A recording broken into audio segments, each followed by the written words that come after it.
ഞങ്ങൾക്കിനി ആരുണ്ട് എന്നാർത്തലയ്ക്കുന്ന ജനസാഗരം കടന്ന ജന്മനാട്ടിലേക്ക് മടങ്ങുകയാണ് V S Achuthanandan.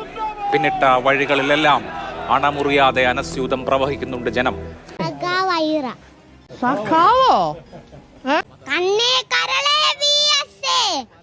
ഞങ്ങളുടെ നെഞ്ചിലെ റോസാപ്പൂവേ, ഞങ്ങളെ ആകെ നയച്ച സഖാവേ, ആര് പറഞ്ഞു മരച്ചെന്ന്, ഇല്ല ഇല്ല മരിക്കുന്നില്ല, ധീരസഖാവേ ധീരസഖാവേ, 100 ചുവപ്പിൻ അഭിവാദ്യങ്ങൾ, 1000 അഭിവാദ്യങ്ങൾ. സഖാവ് വി എസ് ഉണ്ടായിരുന്നെങ്കിൽ എന്ന് ഓരോ ഇടതുപക്ഷക്കാരനും ഈ തെരഞ്ഞെടുപ്പ് വേളയിൽ ചിന്തിക്കുന്നുണ്ടാവണം. അദ്ദേഹം ഉണ്ടായിരുന്നെങ്കിൽ, ആ വിപ്ലവ സൂര്യൻ ഉണ്ടായിരുന്നെങ്കിൽ, നമ്മുടെ ഈ തെരഞ്ഞെടുപ്പ് പ്രചരണ രംഗത്തിന്റെ ദിശ തന്നെ മാറിപ്പോയേനെ. ഇടതുപക്ഷത്തിന് ഒരു 3-ാം വേളം അനായാസേന നേടാനായേനെ.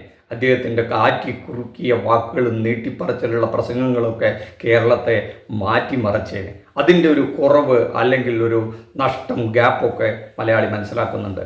അതിവിചിത്രമായിട്ടുള്ളത്, അദ്ദേഹത്തിൻ്റെ മണ്ഡലത്തിൽ അദ്ദേഹത്തിൻ്റെ തന്നെ PA ആയ സന്തത സഹചാരിയായ മനുഷ്യൻ ശത്രുപക്ഷത്ത് ചേർന്ന് അദ്ദേഹത്തിൻ്റെ പ്രസ്ഥാനത്തിനെതിരെ മത്സരിക്കുന്നു എന്ന അതിവിചിത്രമായ ഒരു കാഴ്ച കൂടി ഈ തെരഞ്ഞെടുപ്പിൻ്റെ ഭാഗമായി എന്നുള്ളത് മലയാളി കാണേണ്ടിയിരിക്കുന്നു. PS ഇല്ലാത്തൊരു നിയമസഭാ തെരഞ്ഞെടുപ്പിനെ പറ്റിയൊക്കെ മലയാളിക്ക് ഇത്രയും കാലം ചിന്തിക്കാൻ പറ്റില്ലായിരുന്നു എന്നതുകൊണ്ടാണ് അദ്ദേഹത്തെ പറ്റി ഓർത്തെടുത്തത്. പക്ഷേ ഈ വീഡിയോയിൽ നമ്മൾ പ്രതിപാദിക്കുന്ന വിഷയം ഈ LDFന്റെ ഈ 10 വർഷത്തെ ഭരണമുണ്ടല്ലോ, ദീർഘമായ ഒരു 10 വർഷത്തെ ഭരണം, അതിനെ എന്തിനവസാനിപ്പിക്കണം, എന്തിന് UDFനെ വീണ്ടും തിരികെ വിളിക്കണം? ഇത് മലയാളി വോട്ടർമാരുടെ ഇടയിലുള്ള ഒരു ചോദ്യചിഹ്നമാണ്. UDF അവകാശപ്പെടുന്നത് പോലെ 10 വർഷത്തെ കെട്ടകാലം അവസാനിപ്പിച്ചുകൊണ്ട് ഒരു വലിയ സുവർണ കാലഘട്ടത്തിലേക്ക് UDFനെ തിരികെ വിളിക്കണമെന്നും അതിന് പലതരം 5-6 ഗ്യാരണ്ടികൾ, ഇന്നലെ പ്രഖ്യാപിച്ച ഒരു ഗ്യാരണ്ടി അടക്കം, ഇന്നലെ റബ്ബറിൻ്റെ താങ്ങുവില ചില മാധ്യമങ്ങൾ 300 രൂപയാക്കുമെന്നാണ് പറഞ്ഞത്, ചിലത് 250 എന്ന് പറയുന്നു, ഇന്നത്തെ പേപ്പറിൽ കണ്ടത് 250 രൂപയാക്കി പറയുന്നു. അങ്ങനെ 6 ഗ്യാരണ്ടികളാണ് ഇപ്പോൾ രാഹുൽ ഗാന്ധി പ്രഖ്യാപിച്ചിരിക്കുന്നത്. ഇതിനൊക്കെ വേണ്ടി UDFനെ തിരികെ വിളിക്കണമോ? അവർ ഇതിനു മുമ്പ് ഭരിച്ചിരുന്നപ്പോൾ അവർ പറഞ്ഞ കാര്യങ്ങളൊക്കെ ചെയ്തിട്ടുണ്ടോ? അതെല്ലാം വാക്കുപാലിച്ചിട്ടാണോ UDF ഭരണത്തിൽ നിന്ന് അന്ന് പുറത്തു പോകേണ്ടി വന്നത്? ഇതൊക്കെ മലയാളി വോട്ടർമാർ വിലയിരുത്തി വേണമല്ലോ UDFനെ തിരികെ വിളിക്കാൻ. എന്തായിരുന്നു ഇടതുപക്ഷത്തിൻ്റെ 10 വർഷത്തെ ഭരണത്തിൻ്റെ ആകത്തുക, അതിൻ്റെ കോട്ടങ്ങളെന്ത്, നേട്ടങ്ങളെന്ത്? ഇതിന് വിലയിരുത്തിയാകണമല്ലോ നമ്മളെ ഭരിക്കാൻ പോകുന്ന ഒരു കക്ഷിയെയോ മുന്നണിയെയോ തിരഞ്ഞെടുക്കേണ്ടത്. അങ്ങനെയാണെങ്കിൽ UDFന് എന്താണ് ഇടതുപക്ഷത്തെക്കാൾ മേന്മയുള്ളത്? അവിടെ എന്ത് തരം നേതൃത്വമാണുള്ളത്? ഏതൊരു ഭരണകൂടത്തിനും ശക്തനായ ഒരു നേതാവ് വേണം, നേതൃത്വം വേണം. നമ്മൾ ജീവിക്കുന്ന ഈ നാട്ടിൽ ഒരു ദുരന്തമുണ്ടായാൽ, ഒരു പ്രതിസന്ധി ഉണ്ടായാൽ നമ്മൾ ഓർക്കുന്നുണ്ടാവും, 2 പ്രളയം ഉണ്ടായി, ഓക്കി ഉണ്ടായി, കൊറോണ ഉണ്ടായി. ആ ഘട്ടങ്ങളിലൊക്കെ തന്നെ വലിയ ആത്മവിശ്വാസവും കരുത്തും പ്രതീക്ഷയും തരുന്ന ഒരു നേതൃത്വം ഉണ്ടാവുക എന്നുള്ളത് ആ നാടിന് അത്യാവശ്യമുള്ളൊരു കാര്യമാണ്. അത് കഴിഞ്ഞ 10 വർഷത്തെ അനുഭവത്തിൽ നിന്ന് നമുക്ക് ബോധ്യപ്പെട്ടതുമാണ്. അത്തരത്തിലുള്ളൊരു നേതൃത്വം ഉണ്ടാകുക എന്നുള്ളതാണ് ഏറ്റവും പരമപ്രധാനമായ വിഷയം. ദുരന്തങ്ങൾ ഉണ്ടാകുമ്പോൾ പേടിച്ച് നിൽക്കാതെ, അറച്ചു നിൽക്കാതെ മുന്നോട്ട് നയിക്കാൻ കഴിയുന്ന ഒരു നേതൃത്വം വേണം. അത് നമ്മൾ വയനാട് കണ്ടു. വയനാട് ദുരന്ത ഭൂമിയിൽ അത് കണ്ടു. അതാണ് അവിടെ ഒരു ടൗൺഷിപ്പ് ഉയരുന്നത്. നിശ്ചയദാർഢ്യമുള്ള ഒരു നേതൃത്വത്തിൻ്റെ ഗുണമാണ്. മറുപക്ഷത്തെ കാര്യം നമ്മൾ പറയണ്ടല്ലോ. കേരളത്തിൻ്റെ ഭരണം തങ്ങളെ ഏൽപ്പിക്കണമെന്ന് പറഞ്ഞ് നടക്കുന്ന ഒരു വിഭാഗം അവിടെ 100-200 വീടുകൾ ഞങ്ങൾ കെട്ടിക്കൊള്ളാമെന്നും പറഞ്ഞ് ദുരന്തബാധിതരുടെ മുഖത്ത് നോക്കി പറഞ്ഞിട്ട് ഇപ്പം അവിടെ ഒരു വീട് പോലും ഇതുവരെ വെക്കാൻ സാധിച്ചിട്ടില്ല എന്നുള്ള പച്ചയായ സത്യം അവിടെ നിലനിൽക്കുന്നുണ്ട്. അത് നമ്മുടെ പ്രേക്ഷകരും വോട്ടേഴ്സും തീരുമാനിക്കട്ടെ എന്ത് ചെയ്യണമെന്നുള്ളത്. ഒരു മാറ്റത്തിന് വേണ്ടിയിട്ട് മാറ്റമുണ്ടാകുക എന്നുള്ളതിൽ കാര്യമില്ല. 10 വർഷം ഒരു കൂട്ടർ ഭരിച്ചു, അതുകൊണ്ട് ഇനിയാണ്ട് മാറട്ടെ എന്ന് ചിന്തിക്കാൻ പാടില്ല. അതിലൊരർത്ഥമില്ല. ഒരു ശക്തമായ ഭരണകൂടം വേണം, അതിനൊരു നേതൃത്വം വേണം, ശക്തനായ ഒരു നേതാവ് വേണം. അത് ഇടതുപക്ഷത്തെ സംബന്ധിച്ചിടത്തോളം അവർ മുന്നോട്ട് വെച്ചിരിക്കുന്ന പിണറായി വിജയനെയാണ്. അത് മലയാളിയെ സംബന്ധിച്ചിടത്തോളം കഴിഞ്ഞ 10 വർഷമായി അദ്ദേഹം ഭരിക്കുന്നതിൻ്റെ തെളിവ് മുന്നിലുണ്ട്, അനുഭവം മുന്നിലുണ്ട്. മറുപക്ഷത്താകട്ടെ നമുക്കങ്ങനെ ഒരു അനുഭവമില്ല. ഇതുവരെ മുഖ്യമന്ത്രിയായ ഒരാളും അതിനകത്തില്ല. ഉമ്മൻചാണ്ടിയാണ് ഉണ്ടായത്, അദ്ദേഹം ഇപ്പോൾ നമ്മുടെ കൂടെ ഇല്ല. UDF ആകട്ടെ ഏതെങ്കിലും ഒരു നേതാവിനെ മുന്നോട്ട് വെച്ച് നടത്തുന്ന ഒരു തെരഞ്ഞെടുപ്പല്ല. എല്ലാവരും സ്വയം മുഖ്യമന്ത്രിയാകാൻ ഇറങ്ങിത്തിരിച്ച കുറേ നേതൃത്വമുണ്ട്. VD സതീശനുണ്ട്, Ramesh ചെന്നിത്തലയുണ്ട്, KC വേണുഗോപാലുണ്ട്, Sasi തരൂരുണ്ട്, K സുധാകരനുണ്ട്.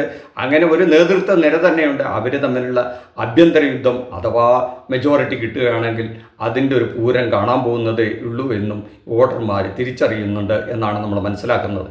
നിലവിലുള്ള ഒരു സർക്കാരിനെ മാറ്റണമെങ്കിൽ അതിന് കാര്യമായി എന്തെങ്കിലും ഒരു കുഴപ്പമുണ്ടാവണമല്ലോ. എന്തായിരുന്നു ആ കുഴപ്പം ഇടതുപക്ഷത്തിനുണ്ടായിരുന്നു? കഴിഞ്ഞ 10 വർഷം കൊണ്ട് LDF ഇവിടെ എന്ത് ചെയ്തു ചെയ്തില്ല എന്ന് വിലയിരുത്തണമല്ലോ. പശ്ചാത്തല സൗകര്യം ഒരുക്കുന്നതിൽ ഇടതുപക്ഷം പരാജയപ്പെട്ടോ വിജയിച്ചോ? വിദ്യാഭ്യാസ രംഗത്ത് എന്തായിരുന്നു ഇടതുപക്ഷത്തിൻ്റെ ഈ 10 വർഷത്തെ കോൺട്രിബ്യൂഷൻ? ഇവിടുത്തെ സർക്കാർ സ്കൂളുകളും കോളേജും ഉന്നത വിദ്യാഭ്യാസ രംഗത്തും എന്ത് മാറ്റമാണ് അവർ കൊണ്ടുവന്നത്? ആ നിലയിൽ നിന്ന് പഴയ നിന്ന് താഴോട്ട് പോയോ അത് മുന്നോട്ട് വന്നോ? അതുപോലെ തന്നെ റോഡുകൾ, പാലങ്ങൾ, ഇതൊക്കെ എന്താണ് ഇടതുപക്ഷം ചെയ്തത്? ആരോഗ്യരംഗത്ത് എന്ത് മാറ്റമാണ് ഇവർ വരുത്തിയത്? മനുഷ്യൻ്റെ ജീവിത വരുമാനത്തിൽ എന്ത് മാറ്റങ്ങളാണ് വരുത്തിയത്? അല്ലെങ്കിൽ മൊത്തത്തിൽ കേരളത്തിൻ്റെ ഒരു സാമ്പത്തിക സ്ഥിതിയിൽ എന്ത് സംഭവിച്ചു? ഇതെല്ലാം വിലയിരുത്തിക്കൊണ്ടാണല്ലോ നമ്മളൊരു സർക്കാരിനെ വിലയിരുത്തേണ്ടത്, അല്ലെങ്കിൽ ഒരു ഭരണത്തെ വിലയിരുത്തേണ്ടത്. അങ്ങനെ അതിൽ പരാജയപ്പെട്ട ഒരു സർക്കാരിനെ മാറ്റിയായിരിക്കണമല്ലോ നമ്മൾ മറ്റൊരു സംവിധാനത്തെ തിരഞ്ഞെടുക്കണം. ആ തിരഞ്ഞെടുപ്പിനെ UDFനെ തിരഞ്ഞെടുക്കുന്നതിന് എന്തെങ്കിലും ഒരു കാരണം വേണ്ടേ? എന്ത് മെറിറ്റാണ് അവിടെ കാണുന്നത്? ഇതിനു മുമ്പ് ഇടതുപക്ഷത്തേക്കാൾ ഭംഗിയായി ഭരണനിർവഹണം വഹിച്ച ഒരു മുന്നണി സംവിധാനമാണോ UDF? അന്ന് അവർ ഭരണത്തിനുണ്ടായിരുന്നപ്പോൾ എങ്ങനെയുള്ള ഒരു 5 വർഷമായിരുന്നു UDFൻ്റെ ഭരണകാലം എന്നുള്ളതൊക്കെ ഈ വോട്ടർമാർ ചിന്തിച്ചിട്ട് ഓർമ്മിച്ചെടുക്കുന്നത് നല്ലതായിരിക്കുമെന്ന് തോന്നുന്നു. അന്ന് അവരുടെ മുന്നണിയിലുണ്ടായിരുന്ന ആഭ്യന്തര കലാപമൊക്കെ നമ്മൾ ഓർക്കുന്നതായിരിക്കും.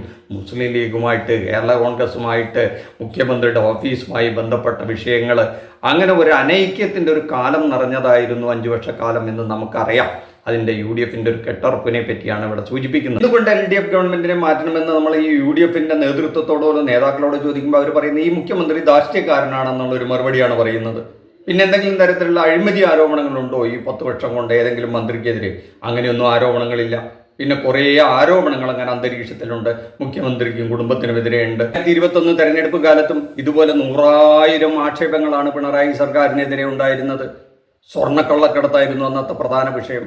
കേന്ദ്ര ഏജൻസികളെല്ലാം വലിയ വട്ടമിട്ട് പറക്കുകയും മാധ്യമങ്ങളെല്ലാം അന്ത്യചർച്ച നടത്തി ഇപ്പോൾ ഇതാ പിണറായി വിജയൻ തോൽക്കാൻ പോകുന്നു എന്നൊക്കെ പറഞ്ഞിട്ട് സംഭവിച്ചതെന്താ? ഇവിടുത്തെ ജനങ്ങൾ കാര്യം കൃത്യമായി മനസ്സിലാക്കി ശക്തമായൊരു നേതൃത്വം വേണം, ഒരു ഭരണകൂടം വേണമെന്ന്. അതനുസരിച്ചിട്ട് അവർ മുമ്പുണ്ടായിരുന്നതിനേക്കാൾ ശക്തിയോടുകൂടെ 91 സീറ്റ് എന്നുള്ള 99 സീറ്റ് നൽകി ഈ ഇടതുപക്ഷത്തെയും പിണറായി സർക്കാരിനെയും തിരഞ്ഞെടുക്കാനുണ്ടായത്.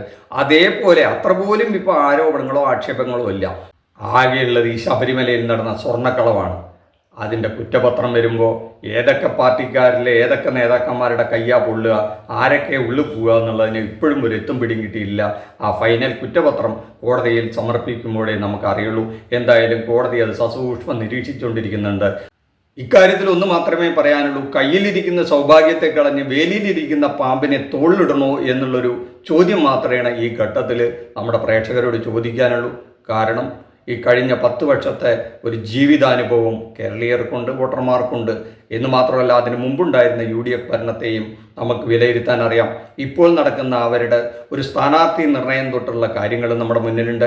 എന്തായാലും അവർ കുറേ ഗ്യാരണ്ടികളായിട്ട് വന്നിട്ടുണ്ട്. ഇടതുപക്ഷവും വരും ദിവസങ്ങളിൽ ഒരു പക്ഷേ കുറേ ഗ്യാരണ്ടികളൊക്കെ വരും. ഇവരെ കൗണ്ടർ ചെയ്യാനുള്ള ചില ഗ്യാരണ്ടികൾ ഉണ്ടാവും. നിവൃത്തികേട് കൊണ്ട് കുറേ ഫ്രീ ബീസൊക്കെ കൊണ്ടുവരും. എല്ലാം ഫ്രീ എന്ന് പറഞ്ഞുകൊണ്ട് കുറേ ഓഫറുകൾ വയ്ക്കും. അതെല്ലാം ഈ കേരള ജനത നികുതി കൊടുത്തുകൊണ്ട് തന്നെ ആ ഭാരം ചുമലിലേറ്റേണ്ടി വരും എന്നുള്ള കാര്യത്തിൽ ഒരു സംശയവുമില്ല.